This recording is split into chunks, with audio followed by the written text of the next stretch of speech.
Assalamualaikum warahmatullahi wabarakatuh. Perkenalkan, nama saya Ali Abdor, NIM D0121163. Di sini saya akan mempresentasikan makalah saya yang berjudul tentang konsep pendidikan inklusif. Sebelumnya saya mengucapkan terima kasih kepada Ibu Miziana Bella Nazira MPD yang telah memberikan kesempatan kepada saya untuk mempresentasikan materi saya sebagai berikut. Baik, di sini akan mempresentasikan tentang konsep pendidikan inklusif. Pendidikan inklusif atau PI itu merupakan sistem penyelenggaraan pendidikan yang memberikan kesempatan kepada semua peserta didik berkebutuhan khusus atau PDBK, termasuk di dalamnya adalah peserta didik penyandang disabilitas dan memiliki potensi kecerdasan dan atau bakat istimewa untuk mengikuti pendidikan atau pembelajaran dalam lingkungan pendidikan secara bersama-sama dengan peserta didik pada umumnya.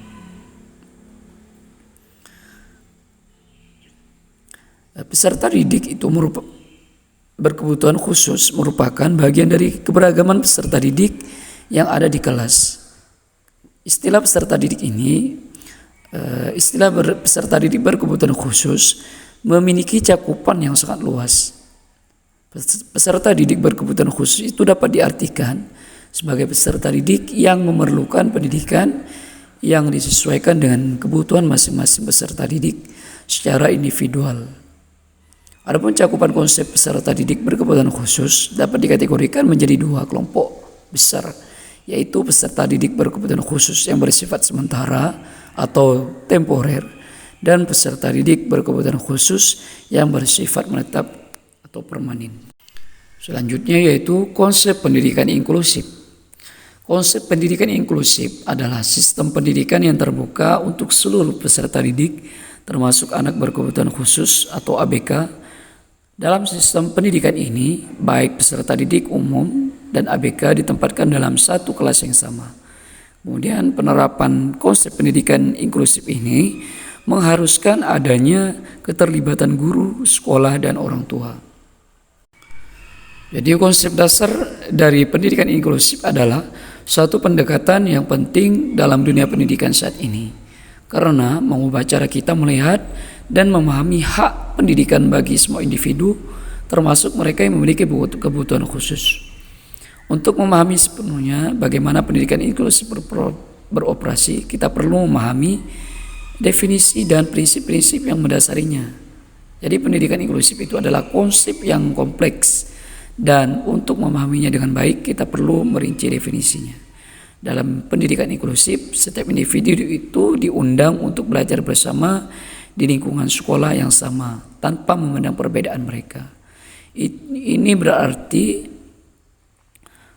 bahwa peserta didik yang memiliki kebutuhan khusus atau berkebutuhan khusus memiliki hak yang sama untuk mendapatkan pendidikan berkualitas tanpa adanya diskriminasi.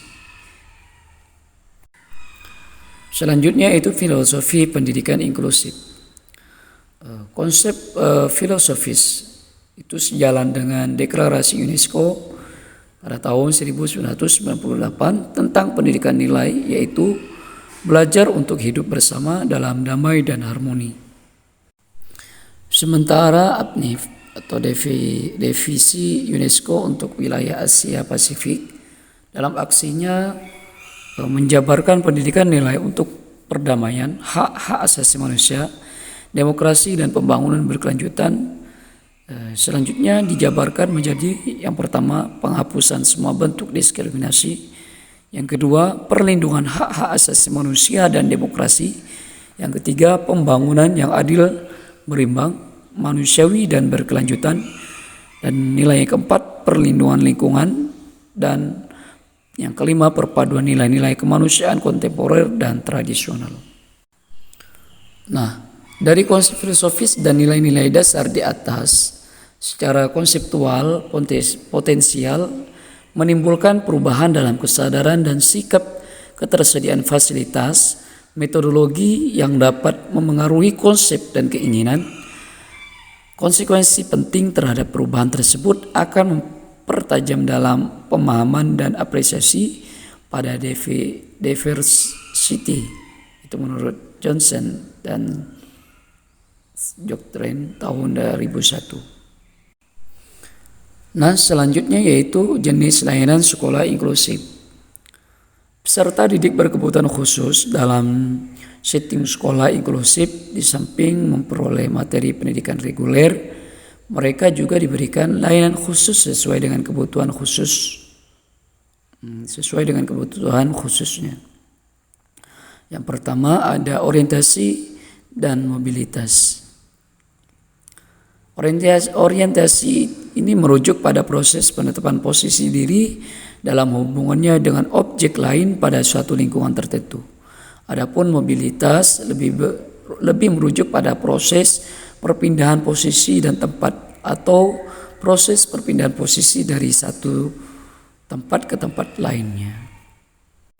Dan yang B itu menulis Braille. Bagi penyandang ketunanetraan untuk keperluan pendidikannya sangat membutuhkan penguasaan terhadap tulisan Braille. Dengan menggunakan huruf Braille, penyandang ketunanetraan dapat membaca dan menulis secara lancar seperti anak awas yang menggunakan huruf Latin. Dan yang C, Bina Bicara. Latihan Bina Bicara ini merupakan salah satu bentuk program layanan khusus yang diberikan kepada anak-anak yang mengalami gangguan atau hambatan dalam bahasa khususnya aspek keterampilan berbicara. Kemudian program Bina Bicara ini diberikan guna memberikan dukungan bagi pengembangan aspek akademik di sekolah.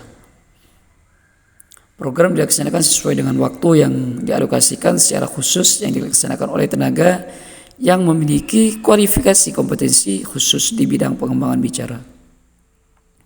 Dan yang D yaitu Bina Persepsi Bunyi.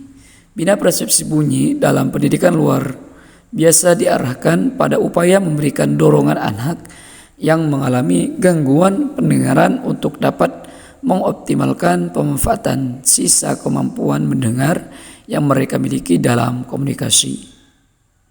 Kemudian yang E, komunikasi total. Dalam pendidikan luar biasa, istilah komunikasi total ini bukan hal asing lagi, terutama dalam pendidikan anak-anak tunarungu. Konsep komunikasi total ini menunjuk pada keseluruhan spektrum dari modus bahasa, yakni isyarat yang dibuat anak, isyarat baku, bicara, membaca ujaran, menulis, dan sisa pendengaran. Itu menurut Denton tahun 1970. Dan yang F yaitu bina diri. Di dalam pendidikan bina diri bagi anak berkebutuhan khusus, khususnya untuk anak tuna grahita, terdapat 3 istilah yaitu mengurus diri atau merawat diri, menolong diri, dan kegiatan sehari-hari atau activity of daily living. Dan yang ketiga yang G yaitu terapi okupasi. Terapi okupasi adalah usaha penyembuhan dengan melalui kesibukan atau pekerjaan tertentu. Istilah kesibukan ini memberi arti penting dalam melakukan terapi okupasi, mengingat adanya individu yang memiliki kemampuan yang sangat rendah baik dalam segi fisik, intelektual, sosial, dan emosi. Yang H yaitu terapi bermain. Bermain merupakan kegiatan spontan yang biasa dilakukan oleh anak. Maksudnya tidak ada peraturan yang mengikat atau membutuhkan syarat-syarat tertentu. Jadi bermain memberi peluang kepada anak untuk berkembang dengan baik tanpa melalui peraturan yang ketat. Yang I, terapi musik. Terapi musik ini dalam pendidikan luar biasa adalah suatu usaha mendidik melalui pelajaran musik untuk menumbuhkan cipta, karsa, rasa, dan estetika anak didik dalam rangka memengaruhi perkembangan dan pertumbuhan psikomotorik dan fisiomotorik secara optimal. Dan yang J, fisioterapi. Dalam sistem pengobatan modern, kedudukan fisioterapi adalah sebagai pelengkap dalam usaha pengobatan tubuh untuk mencapai kesempurnaan, baik dalam bentuk maupun fungsinya. Pada saat ini fungsi fisioterapi makin tampak jelas kegunaannya, terutama di rumah sakit dan panti-panti rehabilitas. Mungkin hanya itu yang ingin saya sampaikan, kurang dan lebihnya saya mohon maaf. Wabillahi taufik wal hidayah. Wassalamualaikum warahmatullahi wabarakatuh.